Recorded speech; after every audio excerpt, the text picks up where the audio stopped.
Welcome to the No Script Show, where all our hosts are white right.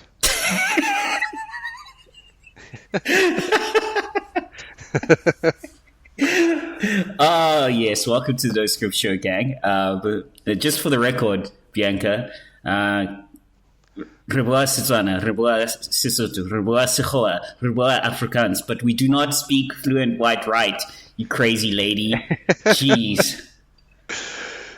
It's such an insult, man.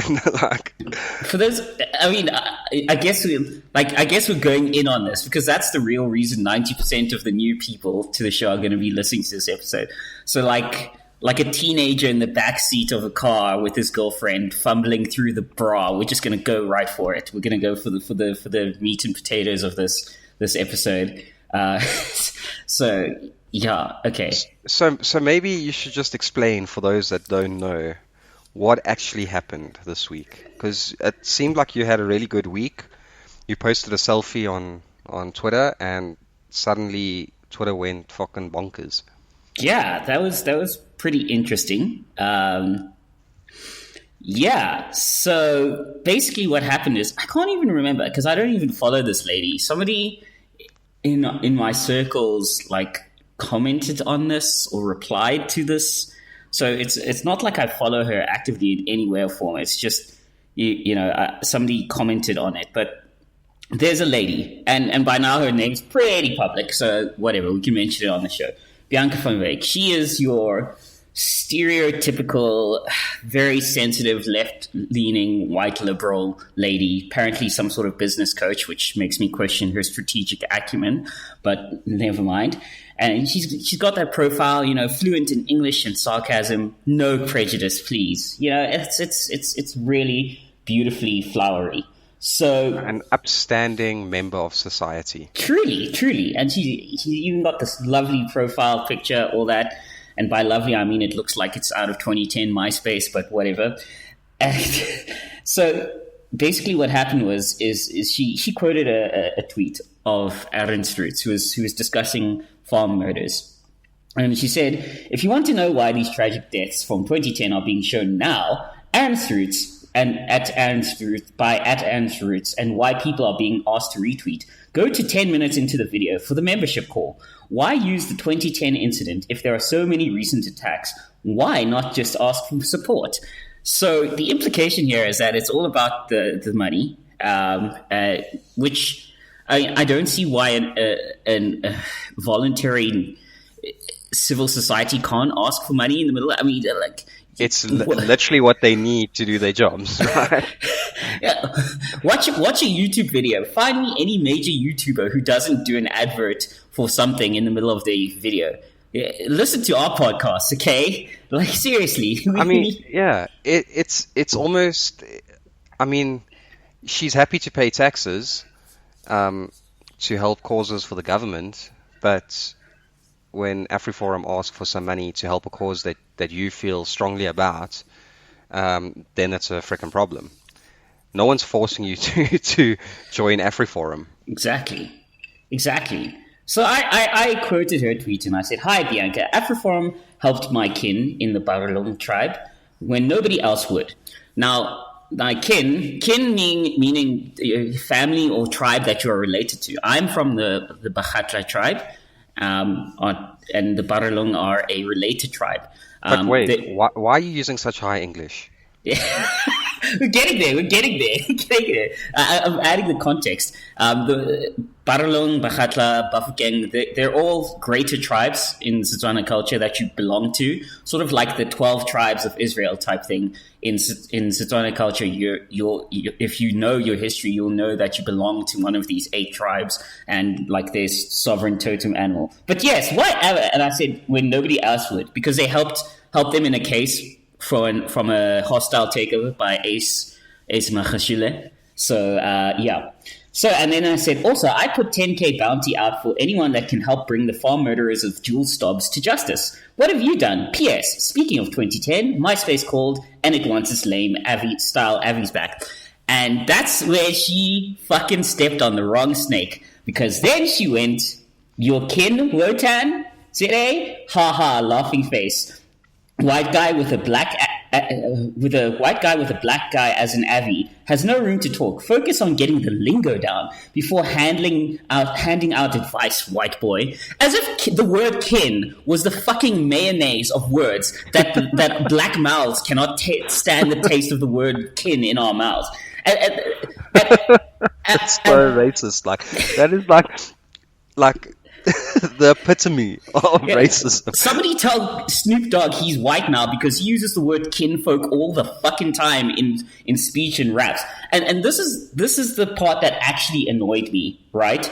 Because the expectation of this one word, and this is the most horrifically racist part of it all, because the thing about it is I have this idea that, and yes, granted, I do speak English very well, but that shouldn't be surprising to you, because if I go to the same school as your privileged white kids and I get taught English by the same teachers and speak to the same people and have the same mental capacity, what in the fuck makes you think I wouldn't sound exactly like them and have the same level of vocabulary? Like, that's the implicit racism of, like, and it's fucking, and I was really going to leave it alone until she did that white boy thing. And, and then I said, you rang? And I sent her a selfie, which actually looking back on it, I'm kind of a handsome guy, but you rang? PS, nice dodge on addressing any of my points, which she dodged. Like, she didn't address any of my points. And after posting my selfie, being myself, and that's when the internet went fucking crazy. Like, it was really funny because like every single comment under there was like, Bianca, stop digging your grave further. Actually, I know Wotan. Bianca, stop. I've met him personally. Bianca, that's racist. Bianca, no. You're doubling down now. No, Bianca, no. I don't know how many hundreds of comments there were there, just basically telling her, okay, calm down. And what does she do? She fucking doubles down on it.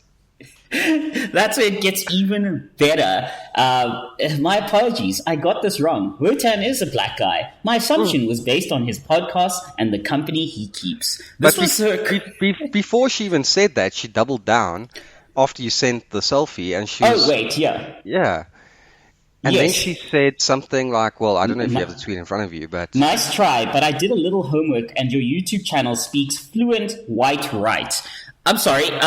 There are so many videos of me online. I've spoken on my own cultural issues multiple times in our podcasts. I had a whole 10-minute fucking tirade about Marumong, the Tswana involvement in the Second World War in Monte Cassino. I had a whole 10-minute rant on that. Okay, if I was a white guy faking to be a black guy, that has got to be some top class, fucking world class research to fake being a black guy. Like, it's just wow. Exactly, and not just that. Like you say, she could have done 1 minute of research. 1 minute of research. Yeah, and known who you are. So I'm calling bullshit that she's done her homework. 100%. And she's like, I've listened to your podcast. Bullshit. If you've listened to our podcast, there is no doubt that Odin doesn't at least refer to himself as the black guy on the podcast. Multiple times, but you know. Oh man, dude. It was just really funny, but she just kept doubling down on it. And then some lawyer guy, I think, shout out to Jonathan Witt and this other lawyer guy, is like, actually, this counts as crimen injura. You could take this to the Human Rights Commission or blah, blah, blah to sue her. And magically, within hours, she comes back with a quote-unquote apology. And the quote-unquote... The apology itself just doubles down on her racism as well. Like, exactly. My apologies, I got this wrong. Wotan is a black guy. My assumption is based on his podcast and the company he keeps. Let's dissect that for a second, gang. Let's dissect this. My podcast. What exactly? Again, as we've already discussed, it's incredibly obvious my actual ethnic background if you actually seriously listen to our podcast or any podcast that I've featured on. Like it's so ridiculous to me. It's just it's proof that she really didn't do her homework. Yeah, exactly. And that kind of bias is exactly what the left says is the problem with the world. Implicit bias and But all the that funny thing crap. is, it's like, Company he keeps, that also. I mean, she's yeah, ripping on you. She's ripping on Duma. She's ripping on pretty much everyone that doesn't like, uh, uh, you know, fit her worldview. And company, like, can you imagine? like what company do you keep? Like, I don't understand because Yeah, I've known you quite a while now, and you keep company with pretty much everyone. exactly. Am I hanging out with like David Duke, the ex Grand Wizard of the KKK? Am I hanging out with Eugene Terabaj? Obviously, he's dead now. But I mean, come on, who the fuck? Even if I were, it's called guilt by association, lady. It's not an argument. But who is the company I keep? Like, apparently, Yeah, man. I guess anyone that follows you, or I don't know. like who is he? Dude, She never specified the company he keeps. This is a total non-apology, just for the record. I it's not mean, an like, apology at all. exactly. Imagine if I had said, "Yeah, I'm sorry I beat my wife, but in my defense, she was asking for it." Yeah, or Or, I assumed she did something wrong. here's one for like girl power Twitter. Imagine I said, I'm sorry, I assumed she was a whore, but from the company she keeps, look at all those men. You can't blame me. Do you think I'd ever get a date again? Ever in my fucking life? Dude, dude. Like, yeah, I don't know. She went off the bracket, and the thing is, um, like, she didn't even, her apology wasn't admitting she was wrong. It was more of, well, you can't blame me for calling him white, basically. That's what she's saying. Um, it wasn't an apology. She's just basically saying, yeah, I was wrong. He is black, but in my defense, who wouldn't think he's white? Um, uh, Yeah. Dude, so you're not allowed to think for yourself. You're not allowed to use high English. You're not allowed to be friends with whoever you want to be friends with. Um, that is freaking weird. Yeah. And I mean, I ultimately quoted a tweet and replied, and I said to the effect of, um, first of all, I am from the Bakatla clan, and therefore the Baralong are my kin. Um, uh, it's kind of false saying that they're not my kin, or maybe again, if she was just implying that my use of language was a little too high minded or whatever. I pointed out that that they are my kin, and that quite frankly, and I hate to use this argument in terms of the company I keep. My father died fighting for this country. He died fighting for me to have the right to associate whoever I want. So fuck you very much, Bianca. I will hang out with whoever the hell I want to hang out with. Quite frankly, it's a disgusting level of racism, and it's actually horrific that this is accepted in public discourse. 100%, 100%. But it's not racist if it's coming from the left, bro. No, no, no, no. Then it's okay. Then it's all good. And Uh, also, once you've apologized, like she's apologized, then suddenly it's okay. Like, if you see a lot of the replies on her apology, like people are like, "Oh, it's okay. You're not this, you're not that." But inherently, what she had said is freaking racist. it's And if she can't understand that, who is she to tell anyone else, you know, what's wrong with their political landscape or, um, political ideologies? Like, it's so, the best was get with the lingo. Like that was the biggest thing. Like, okay, so yeah. I'm not allowed to use words out of a freaking dictionary that is of the frickin' language that I'm busy talking. Like, what do you mean I can't use kin? What's wrong with using the word kin? And I really love about this whole thing is that how the entire internet banded together. Everyone from Ronaldo Goos to Willem Petzer, even fucking Herman Pretorius, who I'm no good friends with, everybody knows. Even him and I agreed on this. You've got to realize how bad you fucked up when me and Herman Pretorius are on the same damn side. Okay? Yeah. Like, Yeah, exactly, man. It's just, oh man, it's just so stupid.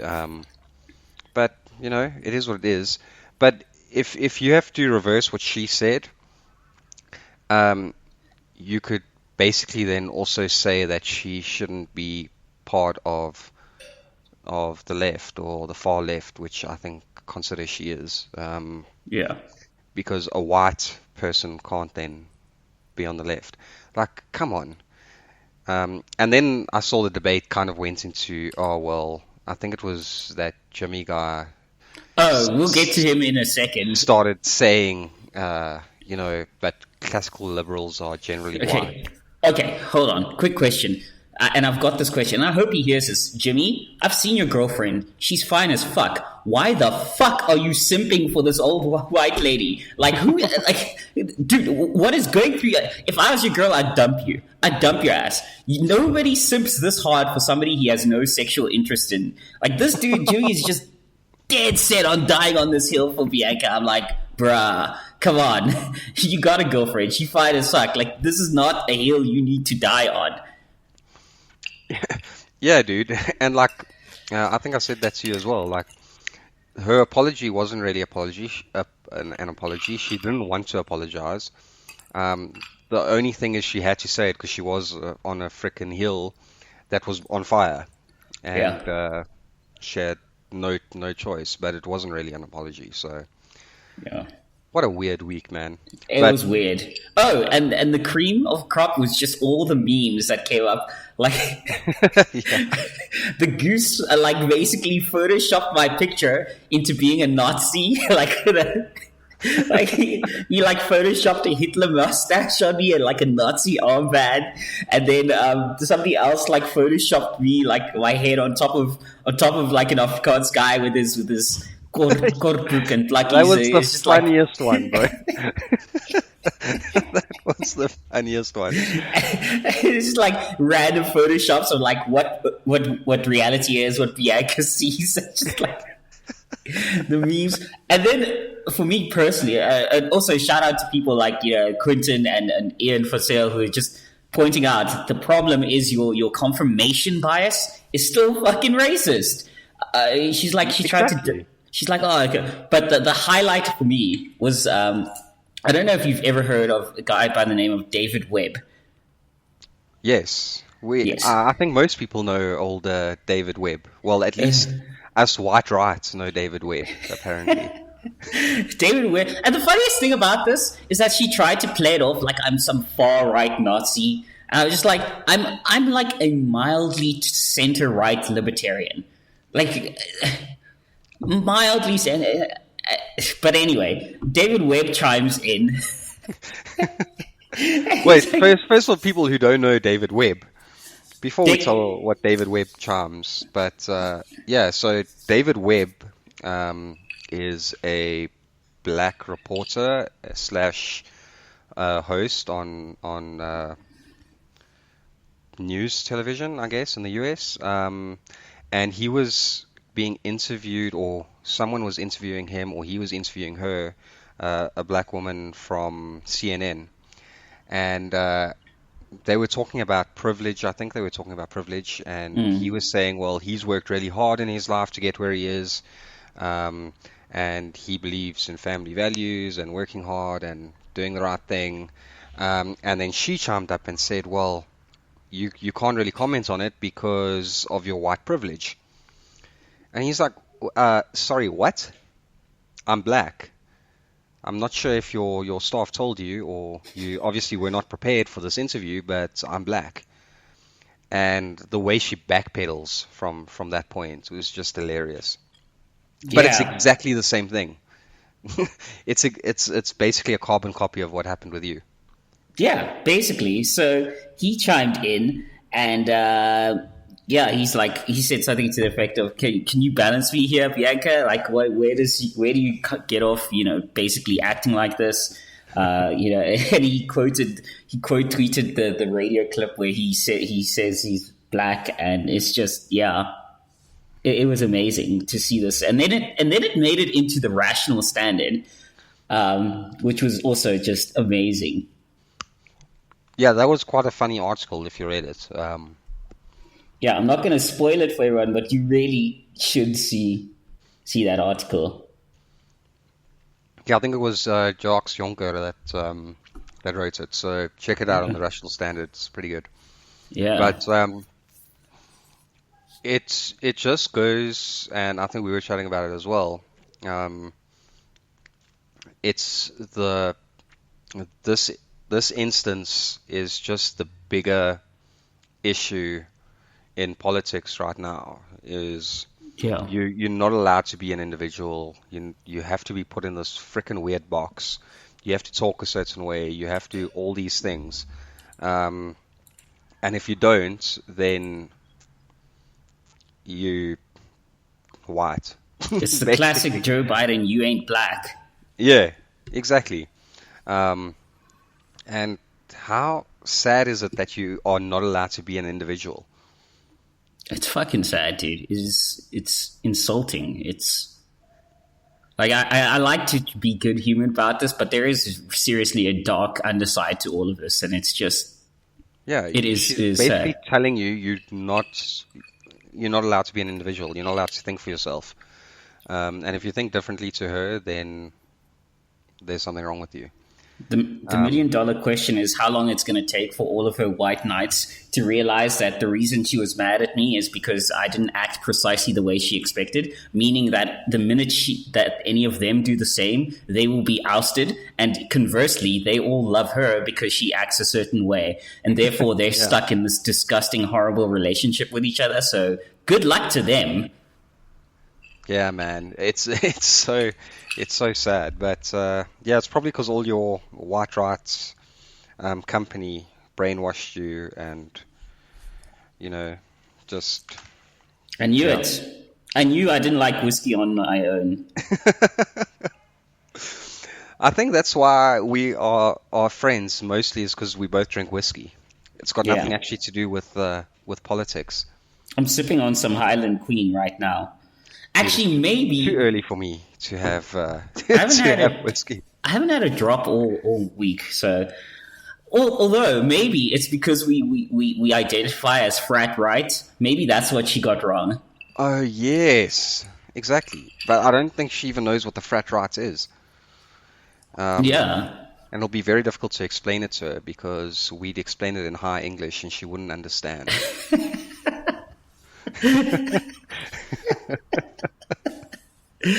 That's amazing. But yeah.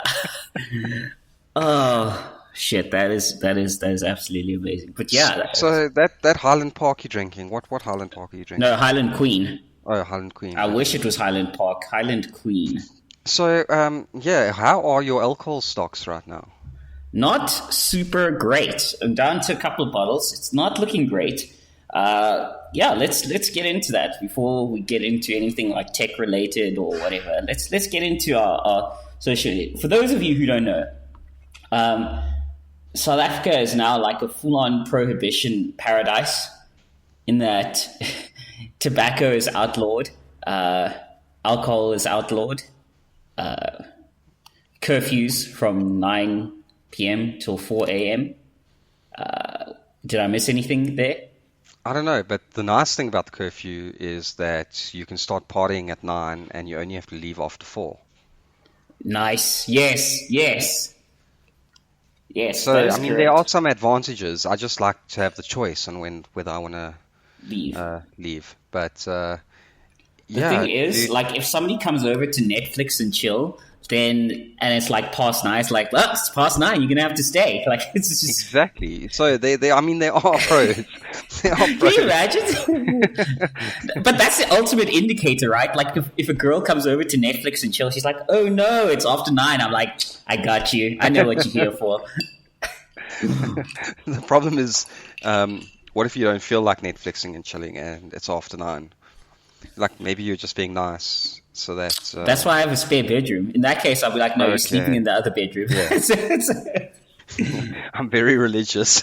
This is totally improper. Yeah, you shouldn't even be here if my parents knew. Oh, that would be amazing. Yeah, we stocked up a lot during the time we could buy alcohol, so I don't think we need stock for quite a long time, but how irritating is it if you just want to go get that bottle of Fireball or Kraken or, just something? Yeah, I mean it's deeply authoritarian. But wait, we got to talk about the state putting out that tweet about, or it was a tweet or in a speech, the reason why they put the ban on again for alcohol, and then they said, I think it was March 21st to March 23, how alcohol-related incidents in hospitals had like decreased by like 50 or 60%. And if you actually look at those dates, that is when alcohol was not banned. Oof. So, a big oof. A big oof. Oof. And that's what they use that statistic to ban alcohol again, or the reason to ban alcohol again. Meanwhile, that weekend, everyone was drinking. Oof. So that's a bit nuts. And I mean, at the end of the day, I also wonder with this alcohol. I think it was Jonathan Witt who tweeted, alcohol trauma beds are not the same as COVID beds, first of all.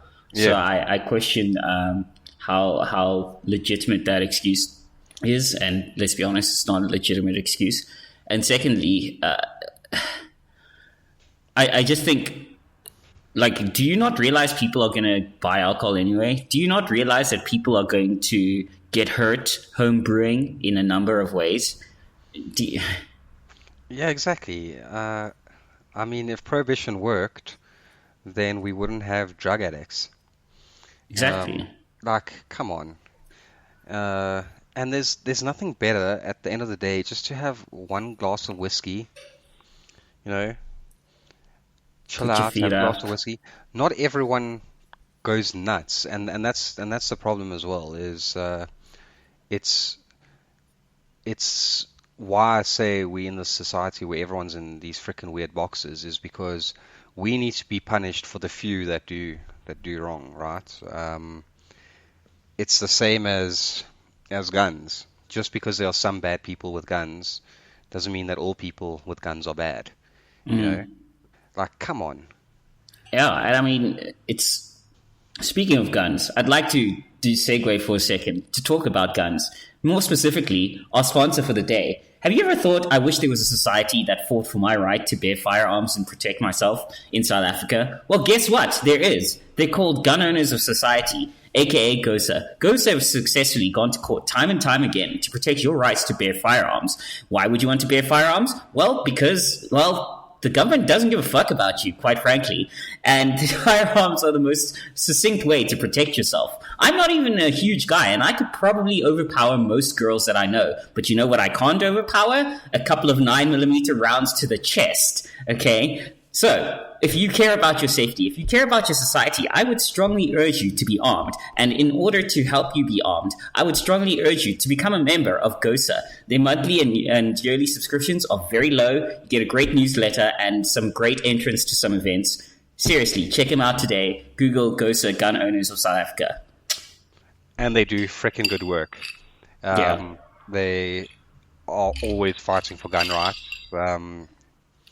And basically that's where your money goes if you become a member, is them basically fighting for gun rights. So it's a worthy cause.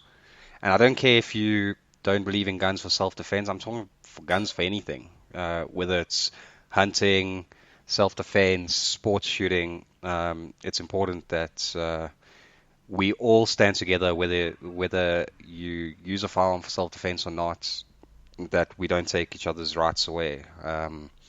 Hunting is no more important than self-defense. I would argue actually self-defense is more important than hunting, but I want everyone to have guns regardless of the use. Precisely.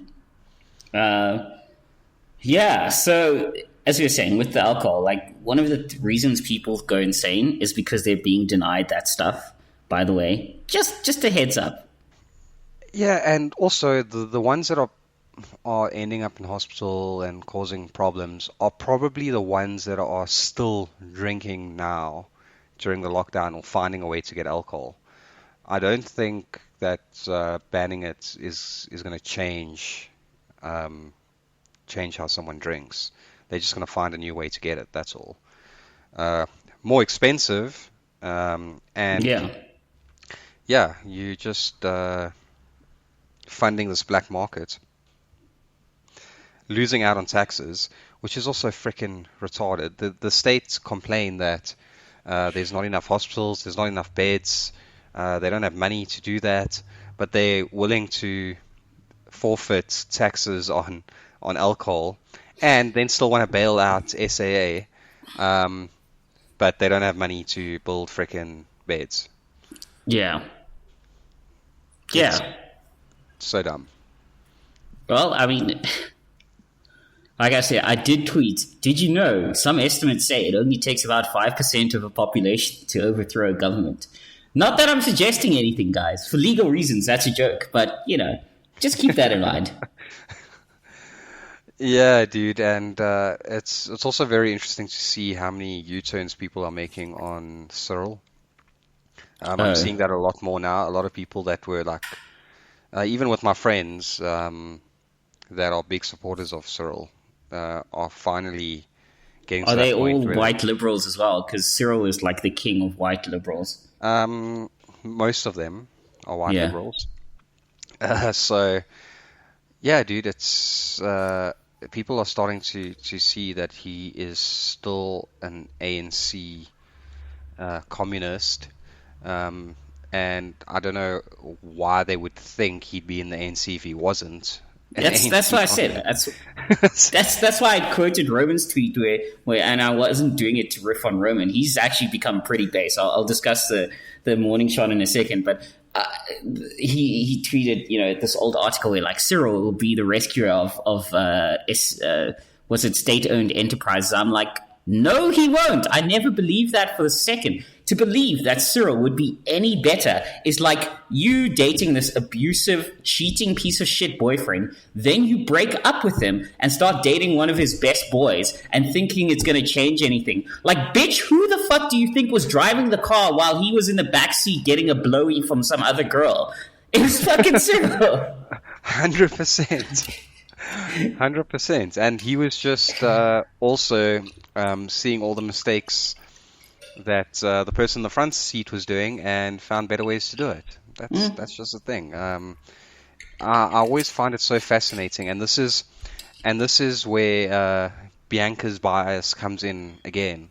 The fact that because someone speaks eloquently, they are somehow different or good, better or smarter or and I have noted that as a lot. Like, I know a lot of friends who, despite my mastery of English and your mastery of English, I know a lot of Afrikaans friends and a lot of black friends who haven't mastered English as well. But if you hear them speaking their actual language, you realize that they're quite capable of communicating ideas. Do not let the barrier of language fool you into thinking that somebody's not as mentally capable. Yeah, and at the end of the day, eloquence also doesn't mean someone is smart. Exactly. It was so funny when Cyril became president. All these freaking white liberals were like, oh, but he speaks so well. Dude, there are a lot of people that speak well. There are a lot of people that can't speak as well as him that are a lot smarter than him. You can't base. I mean, if I had to tell you, okay, let's vote for president, and the criteria for the president is how well he speaks. Like, that's the only thing you are basing your decision on, how well someone speaks. Come on. Cyril is still part of the ANC. He's always been part of the ANC. He's an ANC communist. You can't change that. If everyone in the ANC, that's what they're there for, and that's what they're following. They're following the NDR. So is Cyril. If he wasn't, he wouldn't be part of the ANC, or they would have kicked him out a long time ago.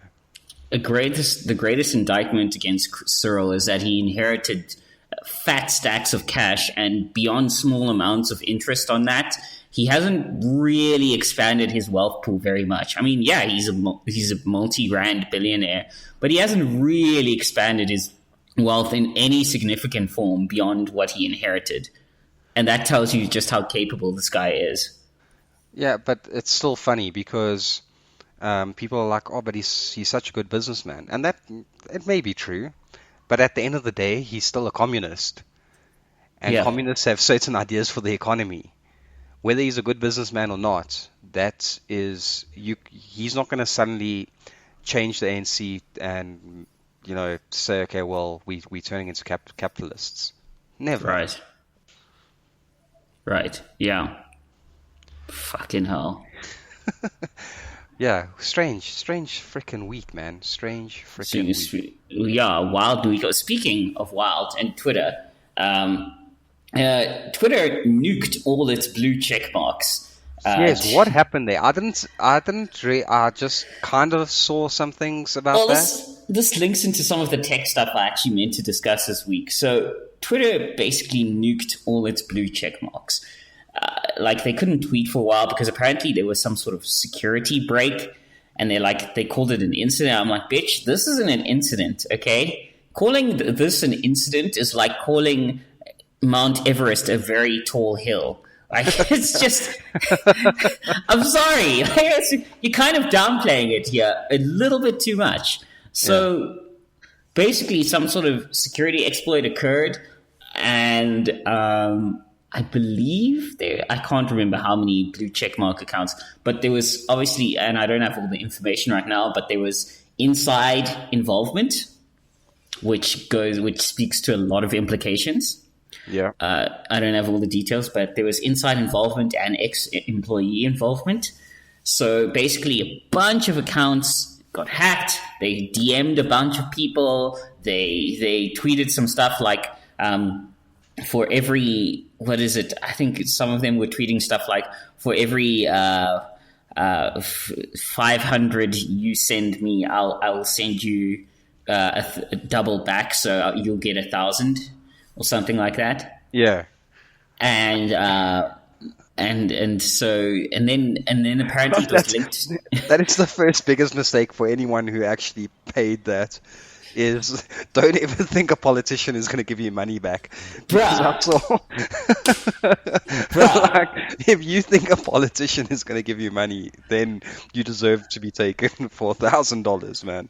Bruh. And like a bunch of blue check accounts tweeted this. And apparently it was also linked to some Bitcoin wallet. And the money was going to some Bitcoin wallet.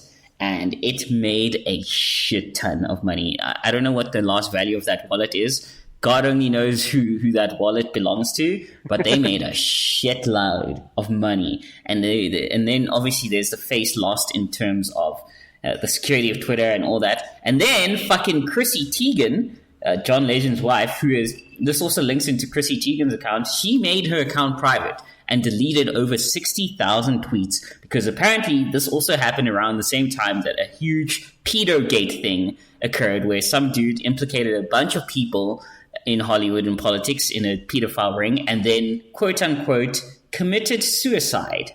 And Chrissy Teigen's name was one of those that came up. And if you look back in the Wayback Machine on some of her tweets, she tweets shit like, oh, look, finally a little boy on Toddlers and Tiaras, some eye candy for me. I'm like, This What? ain't a good look. Maybe you were being sarcastic, but this ain't a good look. And there's a shitload of tweets like this from you. So, Wow. Mm. Wow.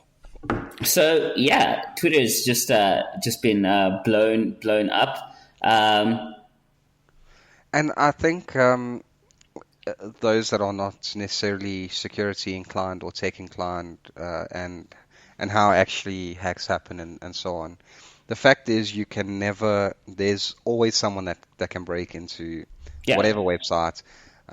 It's that's just how the long human and hard is they try. the human is the weakest point in any security system. But yeah, even if you remove them, nothing is impregnable. That's the okay. So you learn basic in computer science. You learn basic security principles. You can actually technically make a system that's impregnable. It's just unusable because that means nobody can get in, meaning even you. So you could make a database and you could just lock it up, just like in a black box, like impervious to all signals, and just running in there in that box. It's useless, guys. Nobody can get into that thing.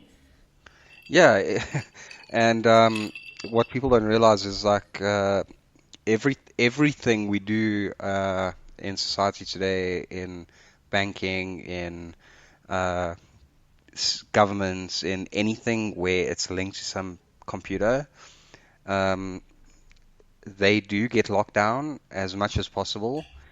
But I always explain fraud and security like a balloon. If you tighten it up in the middle, you're just expanding it somewhere else. And what happens is if you close a loophole where hackers were getting in before, they just find a different route. And when you close that route, a new route comes up because you can never protect it because you don't know how they're doing it. It's the same with like antivirus and so on. And people are like, "Oh, I can't believe I got this virus. I've got antivirus." I was like, "Yeah, but antivirus only works for viruses that are known." Mm-hmm.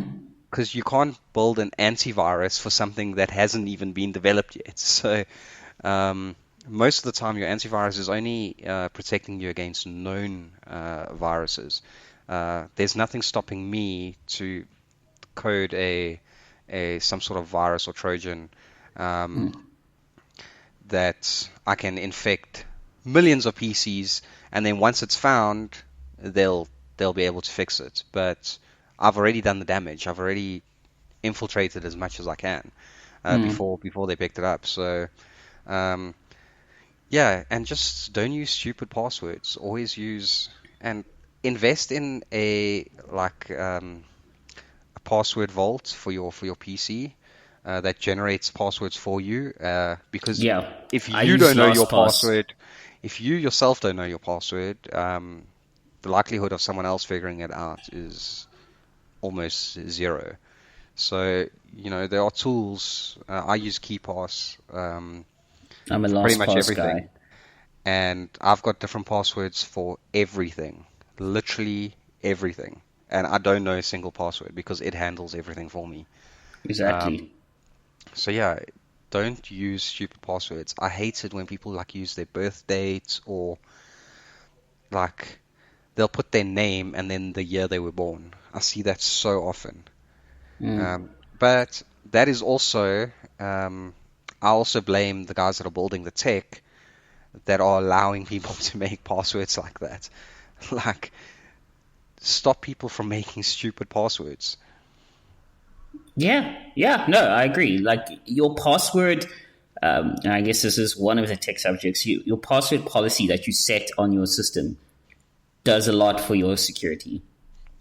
Yeah, and people are like, yeah, but they forget their passwords.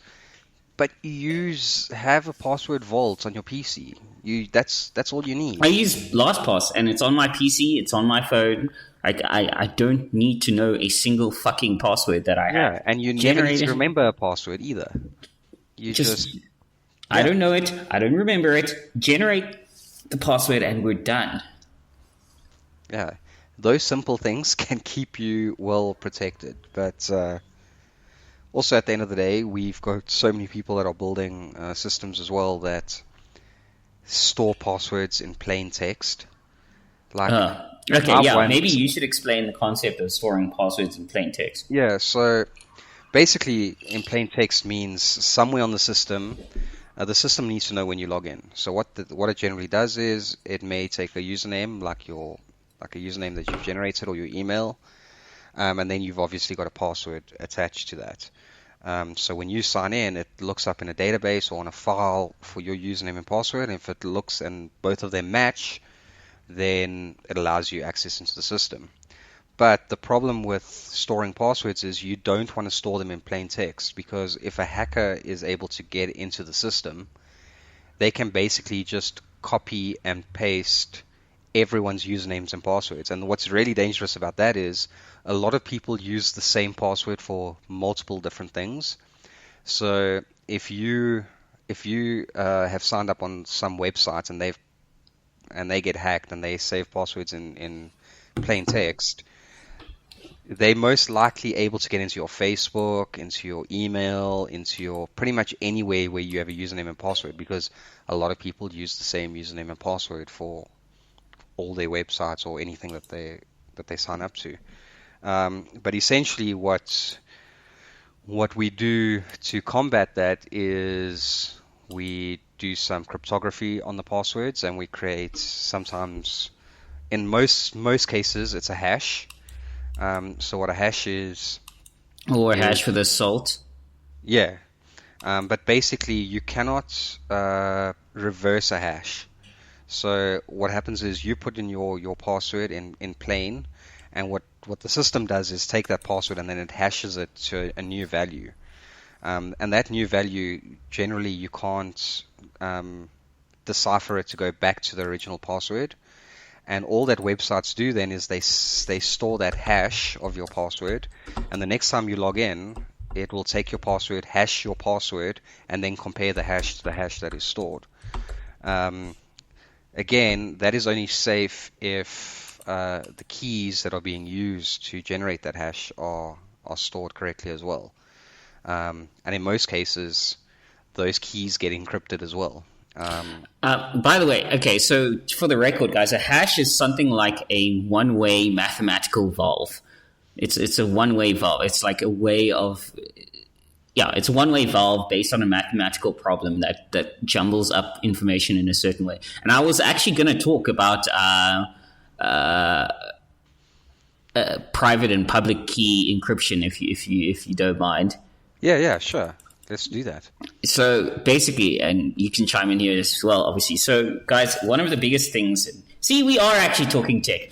One of the biggest things that enables modern commerce and communications and all sorts of things is the concept of private and public key communications. So it's based on... In this situation, a key is... Let's just say it's a mathematical seed that you use. It's generated by an algorithm. There's various algorithms, like the RSA algorithm, not Republic of South Africa, stands for I think it's Rivkrest, Shamir, and something else, three people's algorithm. And it's just basically a mathematical problem that generates a key. And it's all based around really large number theory. And basically, with public and private key encryption, the crux of it is this: you each generate a pair of keys. You have a public key and a private key. Yes, I know, very complex. And when you send a message to somebody, you encrypt it you publish your public key, and you encrypt that message with your public key. Now, by the way, this is what your computer does, by the way, in the background on your phone or on your computer when you're linking to some sort of security system. It probably does some variation of this. So it gets encrypted with your public key, and the mathematical problem is such that only you, having the private key, are able to decrypt what is encrypted with your public key. So you can send this message and somebody else can pick it up, but it's basically mathematically impossible, basically, again, big number theory, for them to decrypt it because they don't have your private key. Only you can decrypt it. At this point, it's kind of like, oh, cool, that sounds great, except that means everyone has your public key. So how do you know that this came from, how do I know that this came from Ruan? Okay, well, this is where the private key part comes in. The private key part comes in that they will write a hash of that message and sign it with their private key. So I have Ruan's public key, and he has my public key, and we each have our own private keys. So he writes this message, encrypts it with my public key so that only I can decrypt it, and then he signs it with his private key. So I get the message, I decrypt it with my private key, and then using his public key, I verify the hash signature that this came from this private keyed thing. This came from Run using his public key, and so that way we can both keep it secure and verify who it came from. And then, but the problem with that is that this concept is what we call computationally expensive. And this doesn't mean your internet connection is too slow to handle it. It just means the mathematical functions that need to be, our computational power has gone really good over the years. So, but what's the standard now? Like 40, what bit encryption is standard now? Oh, dude, it depends on industry, but in the banking industry we use triple dares. And we can have keys, massive keys. But in the banking industry, and I suspect a lot of industries, you actually get a computer called HSM, or Hardware Security Module. It's an actual PC. Its only job is to do mathematical calculations and encrypt. So it's optimized for that. That's all it does. You put in keys in it, and all it does is that heavy computing, because encryption takes a lot of computing power, massive amounts of computing power, especially when you're working in an industry like banking. Every transaction that's done has encryption, and encryption is obviously used for a bunch of different things. One thing, as Odin said, is verifying this came from a particular source. Exactly. I want to confirm that someone didn't try and make me think this came from Odin. I want to confirm it actually came from Odin, and vice versa. So I can, with your public key, and you've signed it with your private key, I can then verify using your public key that this came from your private key. Exactly. Basically. And the other thing is, like you said, it's computationally expensive. So in that process, that's basically, and this is, guys, I'm talking in the broadest terms, what happens then, that's what we call the handshake phase of security, where you're both trusting each other. And then once you've both verified, once you've got this message, you can create what's called a shared secret, which you can then use to encrypt with each other symmetrically. So you agree this number or value or code will be what we use to encrypt everything. So what you do is you connect using asymmetric encryption, which is that private public key pairing. And then once you've trusted each other, you're like, okay, cool. The next few messages we're going to send to each other will be sent using this key, which is much less computationally expensive. That's basically what you want to do. And that also just prevents man-in-the-middle attacks as well. In at least in cryptography, there's two different ways that we do it. One is with private and public keys, and that's to verify that data came from a particular source. But a lot of the time, that is really expensive, as Odin said. But a lot of the time, there is data that we don't really care if it comes from a particular source. We just want to confirm that data is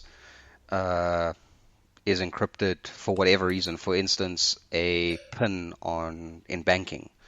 We hash the PIN all the time when we send it in a transaction. So if anyone ever found that message, we don't care if a man in the middle finds that message. He can see the rest of the transaction. We don't care if someone sees that you did a withdrawal for $300 at this particular ATM, because that information means nothing to someone that's trying to intercept that message. What does mean something to that person may be your card number and your PIN, and that kind of thing will then hash. Or encrypt it, but only that part of the message. We don't necessarily want to encrypt the whole message, because sending an encrypted message is a large is a large file, and in banking, for instance, we need transactions to be as fast as possible.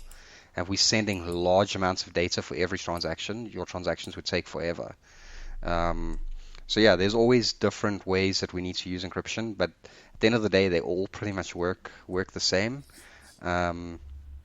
It's just about how we do it, and what the purpose of that security is. Yeah, and a lot of it is based on the mathematical theory of large primes. And we did cover this a couple of episodes ago on why quantum computing has the potential to break this. But a lot of it is based around very large primes and incredible search spaces, which make it impossible to actually break this encryption, quote unquote. But yeah, it's all about time. Yeah, it's all about time.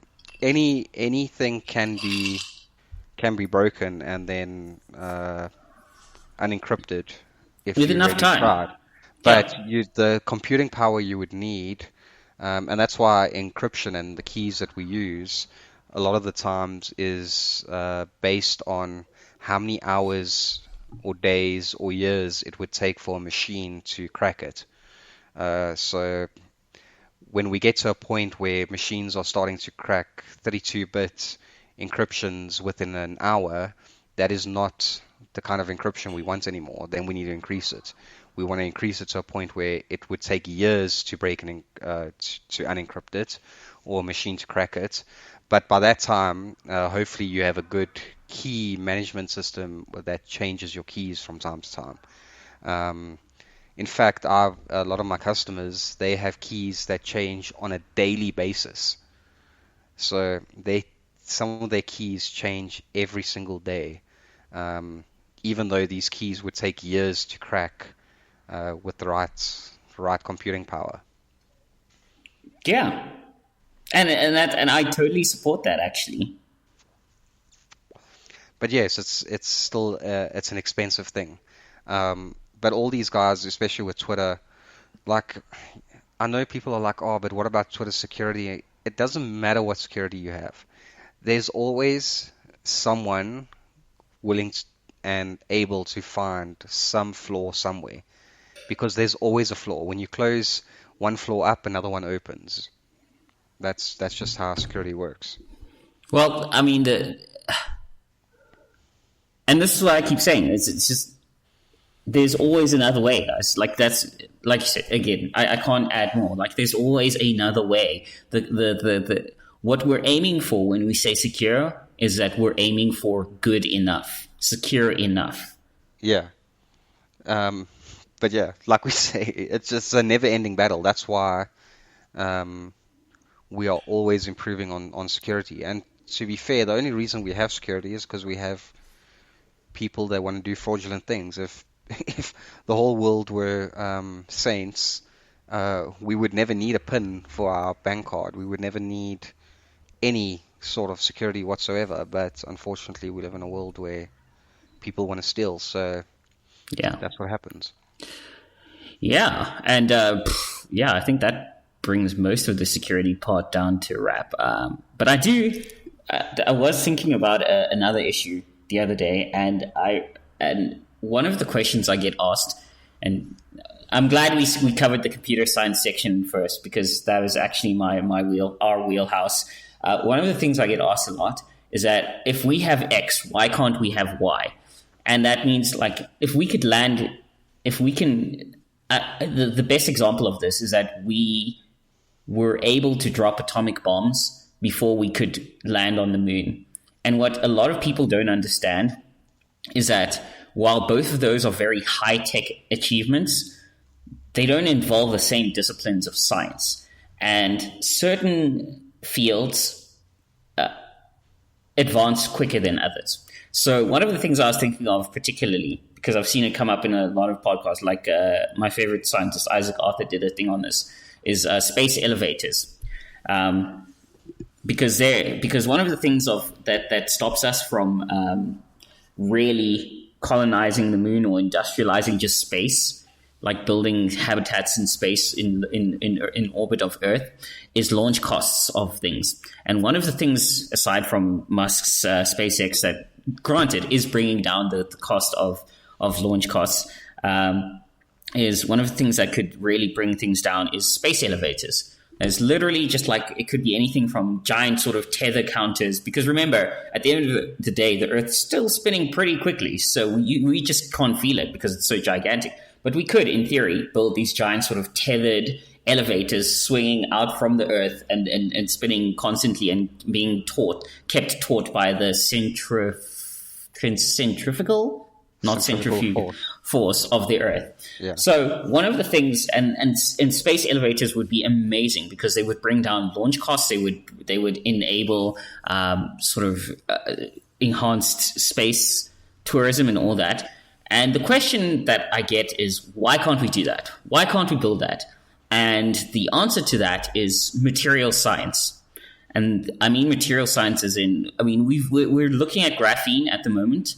But the fact of the matter is, the materials involved in building a space elevator, no matter how you build that space elevator, whether it's like passive or active support structures or any of that kind of stuff, is that we currently do not have the metallurgical or other material science that would be reliably able to hold those structures in place.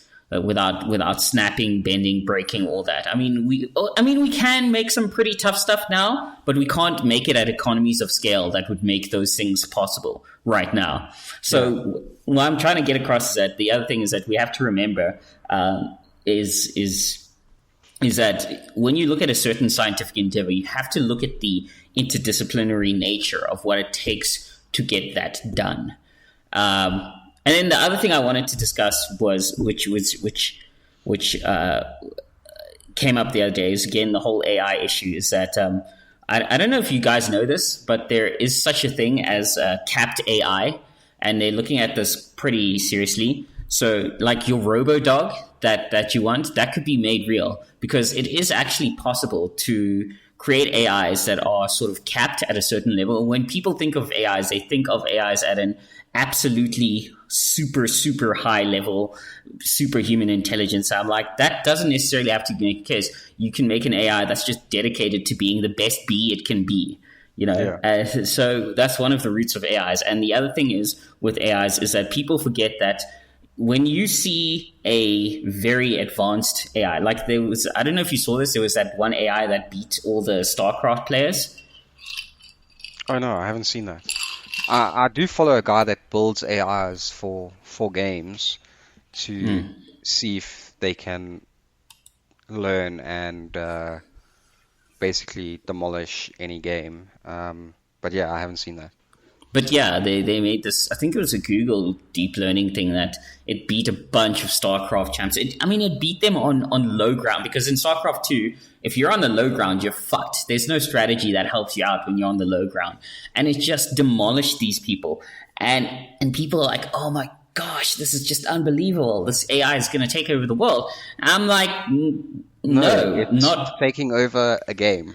Exactly. What people don't realize, and I try to get this across in my field as well, is the concept of narrow intelligences. Okay, what human beings possess is really miraculous. We have such broad sets of intelligences.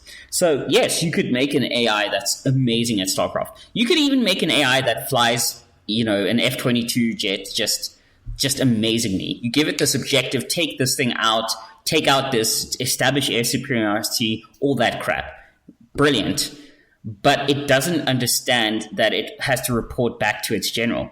So then you say, okay, fine, let's make an AI that's a general, and it sends these units out. So that AI doesn't understand flying planes, but it does understand that it can send planes out. So then you'd have these two AIs working interlinked with each other.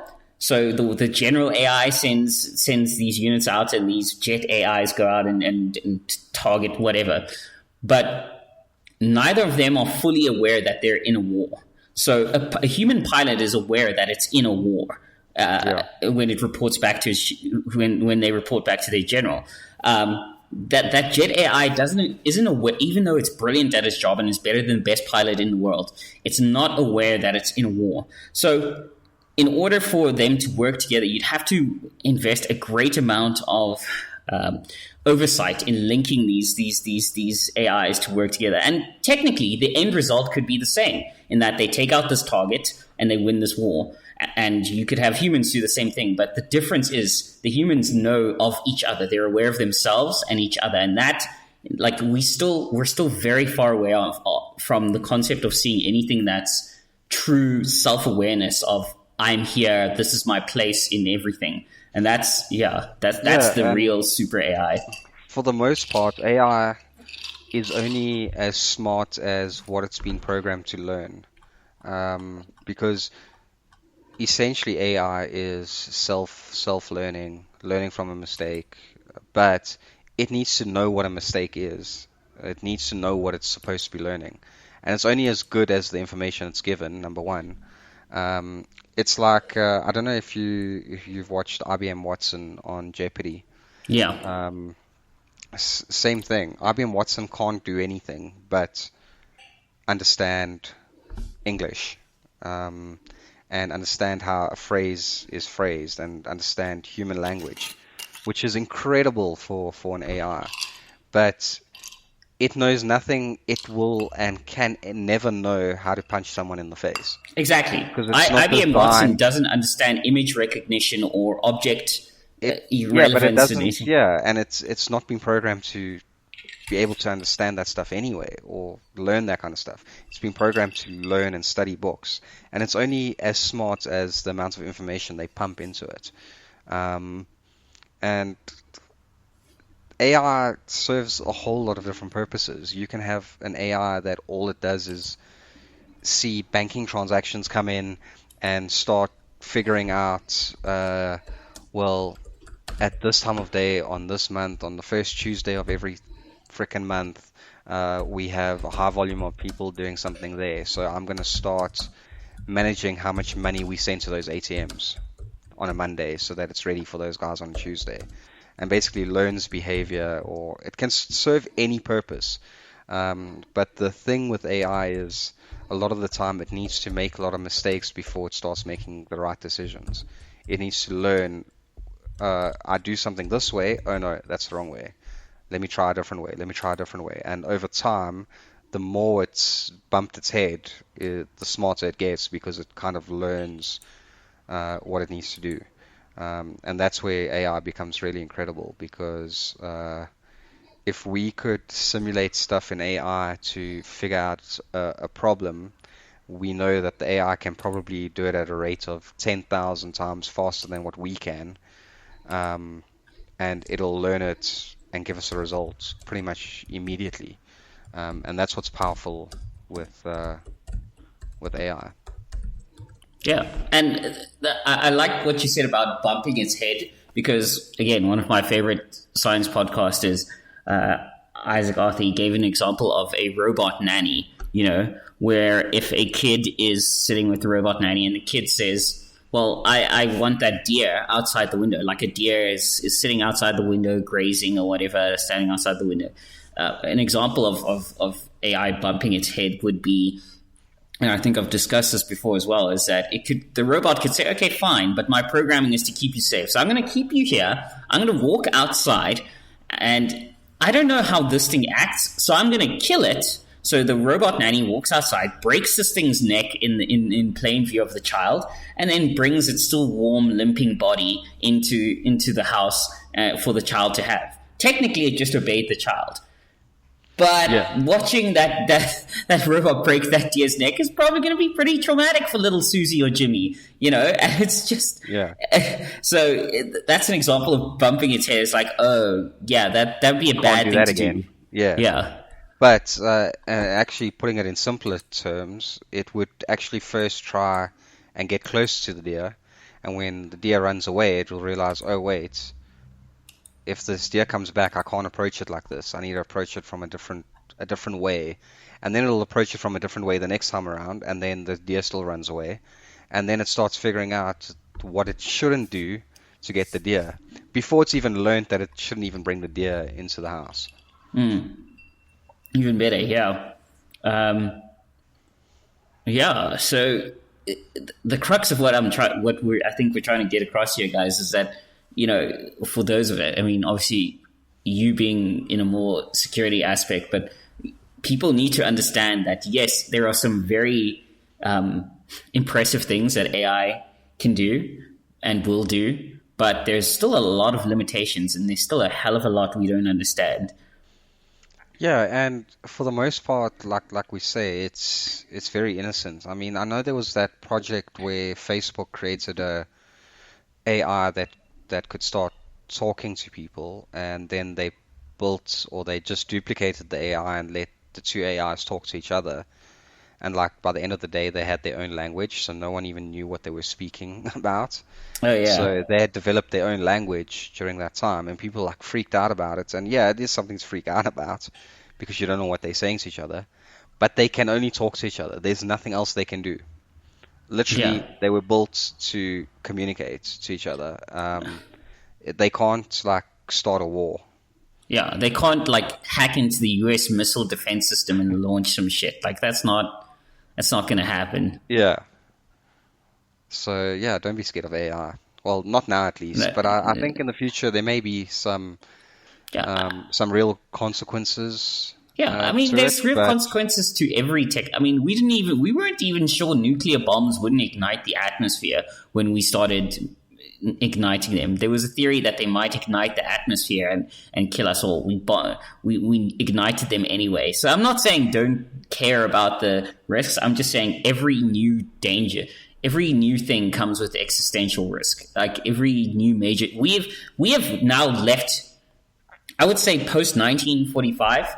That was the last year where new technologies we came up with weren't an existential risk to humanity. Everything now we deal with it as it comes. I mean, we have to take the risks to progress, right? If we're not going to try something because we're not sure of the risks, we're not learning anything. We're not progressing at all. And that's how you break out of being an incel, guys. Take the risk. Take the risk. She's like, don't be a wimp. She's a girl. She was born with a pussy. She doesn't need another one in her life. Like, take the risk. I'm kidding. I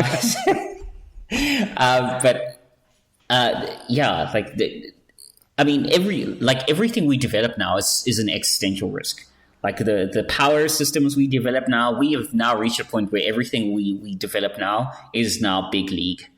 Yeah, 100%. Yeah. Yeah, it's crazy, man. But what is happening in old US politics? Because we haven't covered that, or we may have covered that. Oh, we haven't. A while back. But what is happening there? Isn't the election soon? Apparently, it's in November. So there's a couple of things there that I actually wanted to discuss. But first, before we get into that, Ruan, you've had a good couple of nights recently, and those nights were good because of a specific place. And I'd like you to maybe say some kind words about our generous sponsor of the day. JB's Pub, not getting any more alcohol in at the moment, but JB's Pub is just a place for good old white right, apparently. Although we have all colors and creeds in JB's Pub, because those are the people we associate ourselves with, apparently. Those are the circles we are in. Yeah, just a good place to be, man, if you just need to hang out, de-stress a bit. If you want to get blackout drunk, get blackout drunk. Literally, all you have to do is not be a dus. That's it. The only rule. That is the only rule. So Bianca's not welcome. I mean, you can be whoever you want. You can be as drunk as it's fine. Just don't be a dus. Yeah. That's it. It's that easy. It's actually that easy. Well, it's very difficult for some, but yeah. The people that we hang out with, that's generally not the problem. So, our white right, apparently. So the white right, fucking hell. Okay, so U.S. politics. A couple of things. First of all, I just want to quickly touch on I know you know the Bubba Wallace story. No. Okay, Bubba Wallace, the only black driver in NASCAR. Oh yes, that was the funniest thing. We have to talk about that. Yep. But there's a twist. Okay, so there's the fake news story. I don't know. I don't know. You. Yeah. Yeah. Yeah, because basically what happened is they went to some track, and the garage that they were given to for his team and where his car would be in, Mm, he came out there saying there was someone sent him a message basically by hanging a noose mm, in this garage.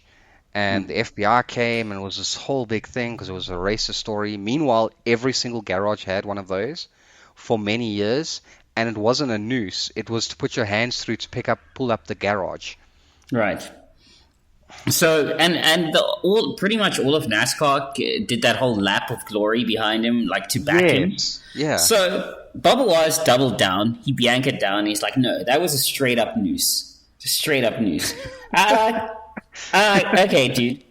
So now I'll be fair. Okay. So the original pictures that show it is like it's a rope, but the picture that NASCAR showed, it kind of looks like a noose. So I'm like, okay, cool. And apparently he was told by his manager, like he didn't initially discover it. He was told by his manager, and NASCAR released a picture of their initial picture of it. And from the angle that NASCAR took the picture, it looks like a noose. So It maybe does look like a NASCAR, noose. huh? It does look like a noose. I Yeah, totally agree. It looks like a noose, but it wasn't a noose. It is to pull up the garage. exactly, Like, exactly.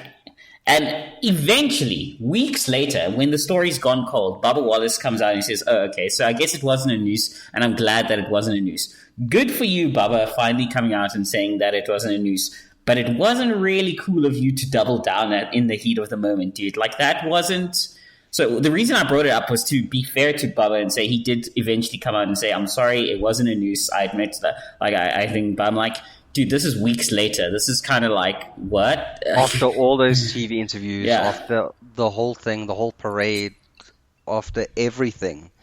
Like, that's the That's thing. my point. Like, good that you did that, but like Everyone's weeks. looking for an issue in everything. The way your door swings when you open it for your front door. The way a shop has a tile skew on the freaking floor. Everyone will find an issue with anything and make it about a racist thing. And sometimes you just need to step back and be like, that is got nothing to do with anything. Like, come on. Yes, it looked like a noose, but if you looked at every single garage, there were like 4 garages there. Every single garage had one of those. I mean, And it had been like that for years. It's literally the rope that you pull to lift up the garage. pretty much. Pretty much. And I'm no expert in knots, but yeah, guys, come on. And they needed to send the FBI there to figure that out. Like, what is it? How many FBI agents were sent to that? I can't remember, but it's just so retarded, man. It's Imagine the time wasted on real crime that could have been, being solved. And that's the thing. Like, these type of things take priority now, where there are actual people being murdered, that are kidnapped, that are sex slaves, child trafficking, all those you are taking away manpower from things that really matter, just because you saw this thing that actually meant nothing, absolutely nothing, and had nothing to do with anything. it's actually like spirit defeating, Yeah, 100%. Yeah.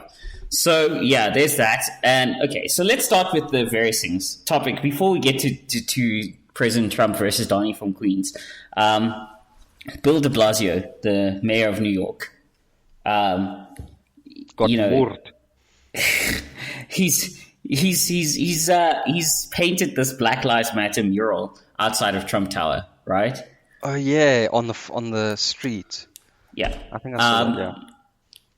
Did you know that in recent times, with the whole defund the police and all the protests that are happening, the number of people shot in New York and many of them killed has spiked something like 3 or 4 times the normal rate? Really? Did you know that almost, I think it was like 90% of the people shot and killed in New York in the last month were people of color? So fuck you, Bill de Blasio. You don't care about me. Like tons and tons of black people are getting shot and killed while you are painting fucking murals. I get it. I get the value of symbolism. Politics is painting murals to make it look like you're doing something about a problem. Um, that's that's how it's done all around the world. Because actually doing something about it, no one will know. People only know when you paint things on the street that you're doing something. Um, it's a very weird thing. Like, What is it? 112 killed, injured. 112 injured or killed in 83 shootings over 9 days in New York City. I haven't seen anything like this in my entire life. Somebody said, and like 90% of them were people of color. that is nuts. And I know that the head of police in New York as well, during one of these protests recently, like told Black Lives Matter that they're with them, they support them, whatever, and then the guy got murdered on the head. yeah, this makes me furious. Like, I just wanted police reform, guys. Honestly, I wanted police reform. That's all I wanted. I didn't want you to take away the word master from master bedroom. I wanted meaningful fucking police reform, because there is a case to be made that police need. Like, as a libertarian, I haven't been saying defund the police, but I've been saying demilitarize the police for a long fucking time. I will vote for whoever seriously makes moves to end qualified immunity. Like, honestly. And the funny thing is, it's the left that brought those regulations in. Yeah. Like, and that's just, it's so funny. It's like you're burning because of something that you created. You created this monster, and are you blaming the Republicans or you know? I firmly believe that there should be more money in the police, better Yeah. training. Especially stuff on de-escalating situations. And I'm sure Exactly. they do get training for that, but a lot of the time, I always feel sorry for police officers because they are mandated to go into the line of fire. I have a choice as a free individual citizen to decide whether I'm going to be involved in something or not. I can walk away from it. Where police have no choice. It's their job to walk into it. That is super stressful. And yeah, I think they definitely need to work on getting more training on de-escalating situations, being more calm under pressure, because there's always going to be someone that's going to irritate you or do something that catches you off guard or upsets you, but you need to learn to manage, those type of things. And don't get me wrong, I'm not saying the police are innocent. Like, Yeah, like with the whole they George are. Floyd thing, people Yeah, were circulating that picture about his past arrest record. Which, by the way, I hate farm murders, but I've never found anybody digging up the criminal past, any possible wrongdoings that any victims of farm attacks did, and act as if they deserved that. Like, yeah, not once have I ever seen anyone do that. And yeah, last time I checked, the penalty for check fraud or bill fraud that he was apparently committing is not death. And yes, he resisted arrest. But also, you sat on a man's neck for 8 minutes and 46 seconds with two other of your buddies on his back and his legs. Guys, when a dude's unresponsive for 2 minutes and your knee's still on neck. But here's the real kicker for me when it comes to the whole George Floyd thing. Everybody's like, oh, his arrest record. I'm like, first of all, he's totally subdued at that point. He is. And second of all, where is anybody prosecuting Derek Chauvin, the offending police officer, and his over 7 counts of police brutality? Nobody prosecuted him up until now. Not Amy Klobuchar. That is crazy. He had over. In fact, what's the amount of? His wife divorced him because of his brutality. Like, he's got. Google him. He's got a shit ton of police brutality counts to his name. And those are the kind of reforms that need to happen. Exactly. Nobody prosecuted him. Not the mayor of Minnesota. Not Amy Klobuchar, who, by the way, was a Democrat presidential candidate. She could have prosecuted him. She would have won her way to fucking nothing. So I'm sorry, guys, but Derek Chauvin, kind of a scumbag. Exactly. And the thing is, and I'm pretty sure a majority of those police officers are there honestly to do good work. to Yeah, agreed. keep people safe, to be that person that people need in their communities.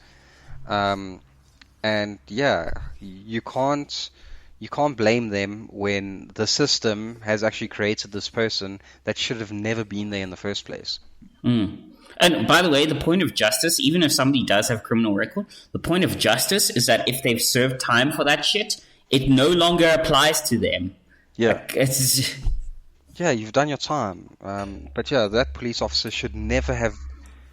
he had something Never. like 7 individual counts of police brutality and just, but I mean, not even him. There's the whole case with Duncan Lemp, that white right computer programmer.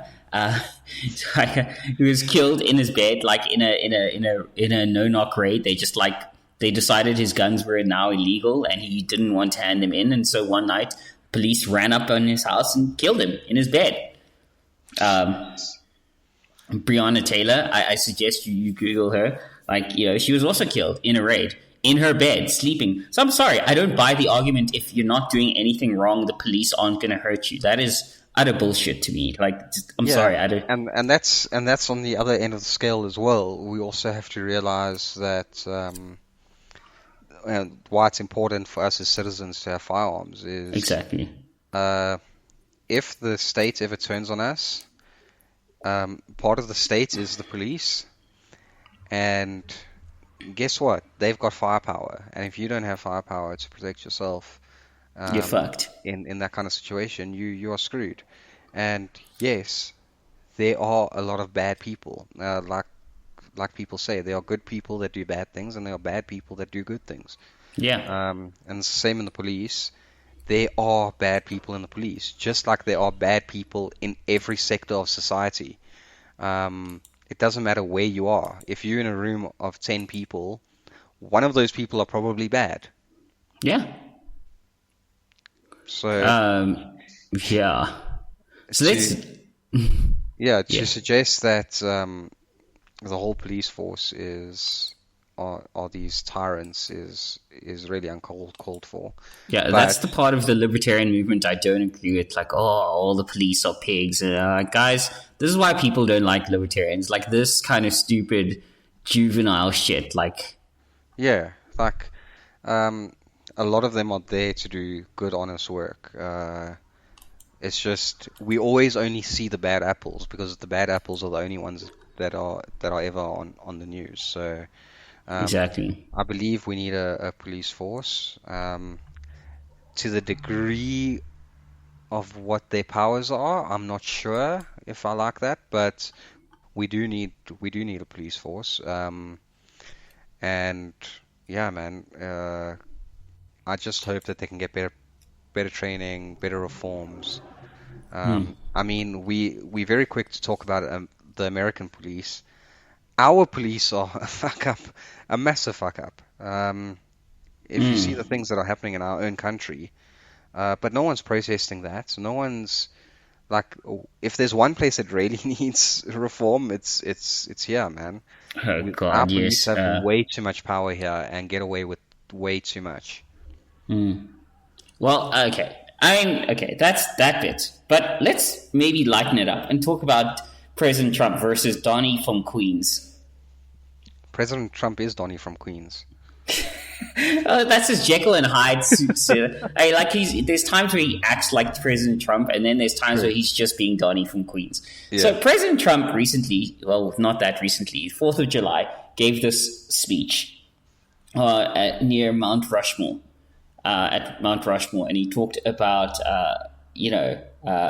sort of great Americans. He referenced people like Martin Luther King, and I think Frederick Douglass, and all that stuff, and all that. And it was legitimate. It wasn't a very Trump sort of charisma-esque speech. It was a very much read off a teleprompter type thing, but it was one of the best speeches he's ever given in his presidency. And then the media was like, President Trump sends a dark message of division from his speech with white identitarianism and blah, blah, blah. And the crux of this is that they're assuming you're not going to read or listen to the entire speech. Not once does he make a single fucking reference in that speech to white supremacy or anything like that. In fact, he decries it. He highlights black heroes in American history, like fucking Frederick Douglass and Martin Luther King, and I think fucking at some point maybe Aretha Franklin or some shit like every historic black American you could think of, he references there, and he name checks them. And the crux of this is that they're going to assume, seriously, if you're listening to it, go and watch that speech, listen to that speech. Never does he make any winking or nodding thing to sort of alt-right ideology or some shit like that. I'm like, guys, this is just showing your true colors, because now it's like mask off completely. Like you expect nobody is going to listen or read the speech.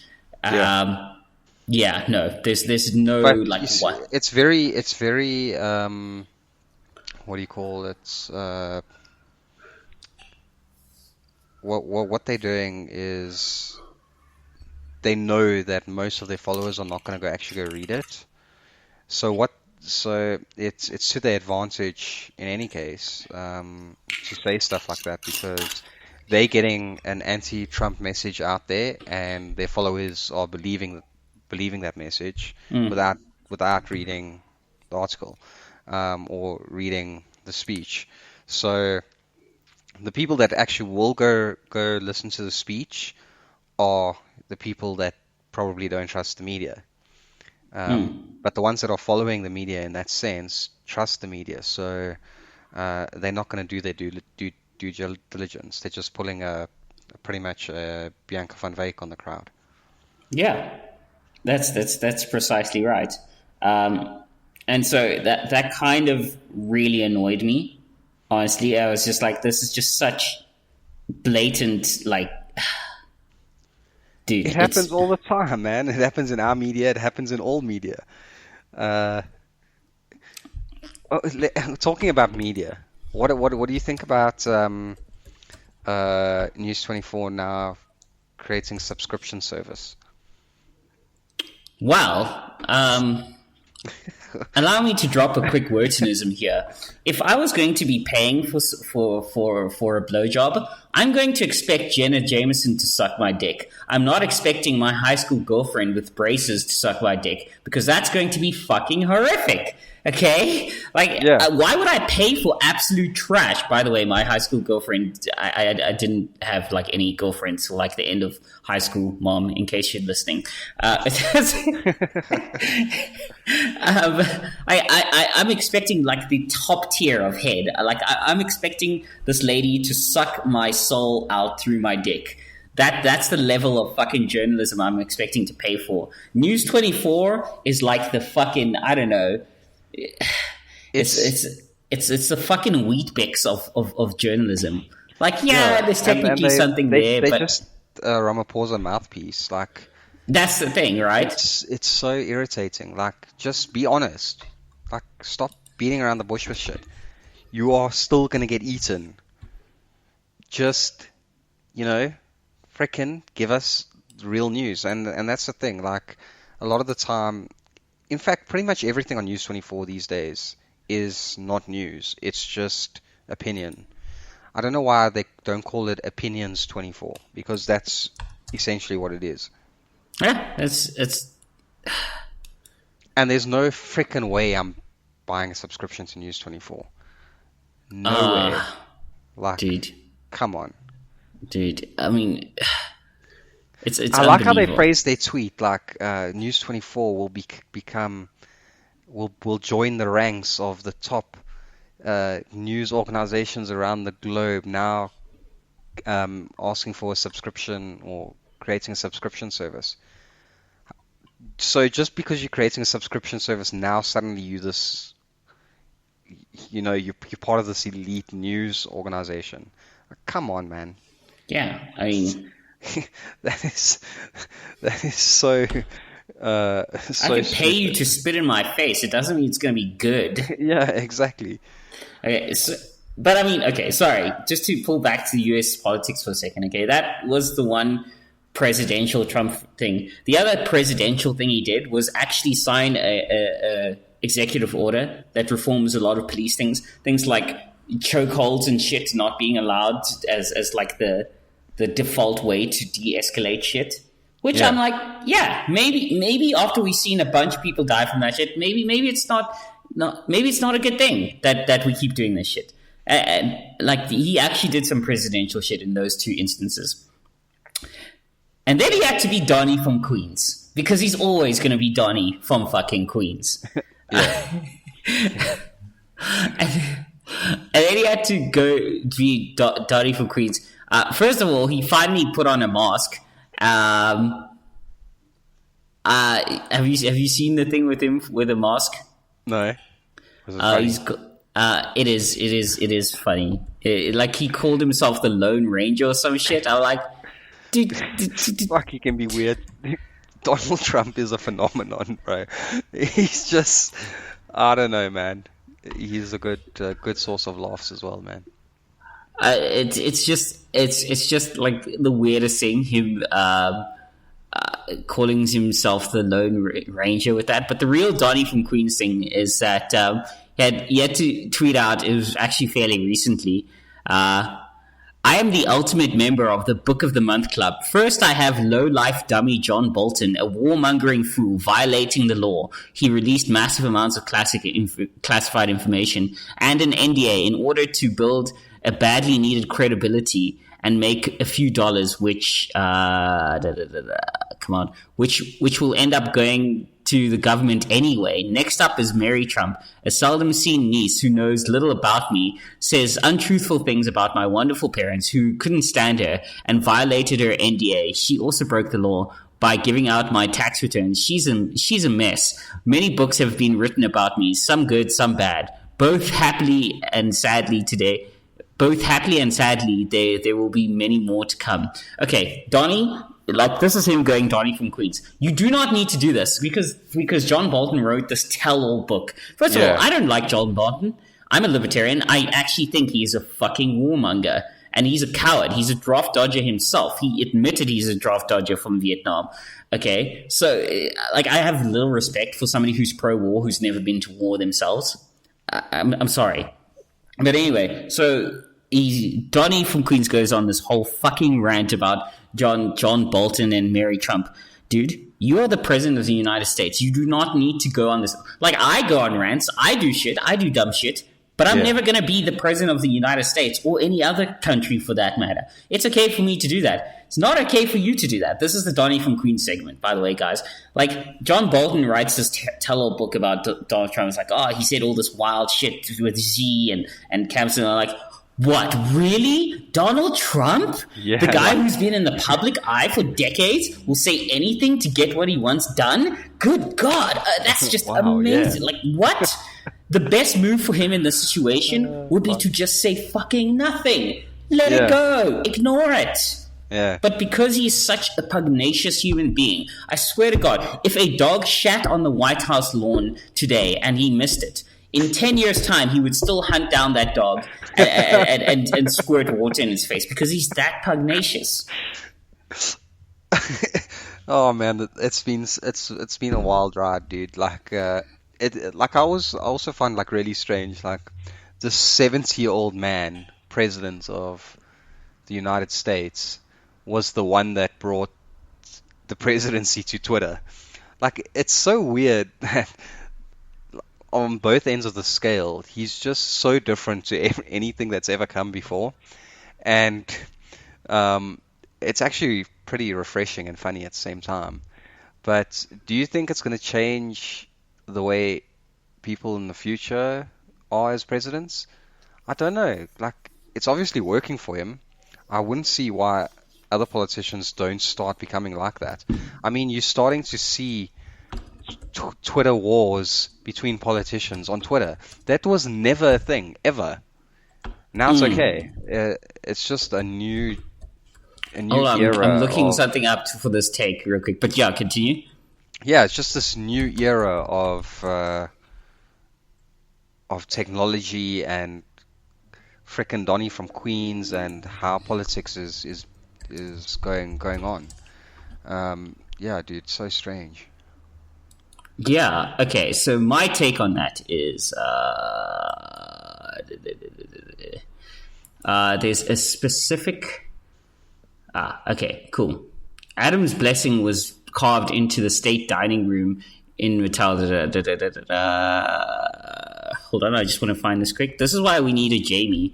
Okay, so John Adams, okay, one of the founding fathers, carved this into the White House state dining room, I think it is. I pray heaven to bestow the best of blessings on this house, and all that shall hereafter inhabit it. May none but honest and wise men rule under this roof. This is carved into the fucking White House state dining room. I don't think that's been true since basically fucking, I don't know, JFK. Like, I don't think that's been true since like JFK's days. Yeah. JK was busy plowing Marilyn Monroe while his wife was looking after kids. I don't doubt he plowed Marilyn in the Oval Office. In fact, if I was Donnie, I would have plowed Melania in the Oval Office. He might be the first president to plow his actual hot wife in the Oval Office, which would be boss as all hell. Yeah. He must have. All right. So with regard to your question, I don't think that's been true for so many presidencies on both sides of the political aisle that at this point, I think it was Andrew Clavin who said one of two terrible things is going to happen. Either Hillary Clinton wins and the hollowness of the political establishment continues, or Donald Trump wins and the hollowness of the political establishment is exposed. And it has been exposed with Donald Trump. It's been like this for a long time. And Donald Trump is just the guy that ripped off the fucking bandage. Or as Ben Shapiro likes to say, Donald Trump isn't the guy who killed American politics. He's the guy who called the coroner who declared it dead. It's been like this for so long. It's only that with him that he's been so open about it that we really, like, we can no longer deny it. Yeah, so, exactly. Yeah, I don't think it. Like, I think it's changed forever, and I think we're just gonna have to live with that. I'm glad it's changed. It had to at some point. It's just you don't know how bad it is until you know how bad it is. And I guess that's the situation the whole globe is in at the moment. Is I think it's really exposed what politics is really underground. And we watch these movies about presidents and all these things. Fucking no president has ever been presidential. What is a presidential president? What makes what Trump does differently to what Obama did? In every sense, is presidential just being able to speak right or speak eloquently? Here's the thing. In a lot of ways, Obama was the high tower version of Trump. Like, he was extremely narcissistic if you actually look at it, but he was just so eloquent in his ways that it was like difficult to do. But if you look at it, he was quite narcissistic, and I'm surprised Illinois is still a blue state. After 8 years of Obama, they'd be like, bruh, what the fuck? Yeah, that is weird, isn't it? Like, imagine if I was president and Pretoria was still like a shithole. Well, it's never been a shithole, but imagine if it stayed a shithole. Like, I wouldn't be able to walk the streets of Pretoria. Like, people would be like throwing fucking tomatoes at me and fucking empty bottles of brandy. Like, fuck you, Rotan, you piece of shit. That's crazy, man. Yeah. Oh, yeah, dude. Yeah, and I think that's all I've got for American politics at the moment. I don't know if you got anything extra. No, not really. I think that pretty much sums up at least the last few weeks of American politics. And stuff in general. It's going to be amazing. Like, November is going to be amazing. we have to do that live broadcast. Yeah, that's what I'm thinking. Like a no script and friends, like all our white right friends. Yeah. All our white right friends like Dumo and all the far right white guys. Okay. Yeah, and we just sit there and just talk shit and like sleep and I'm gonna sleep for like take a 24. Yeah, because it's gonna be a marathon.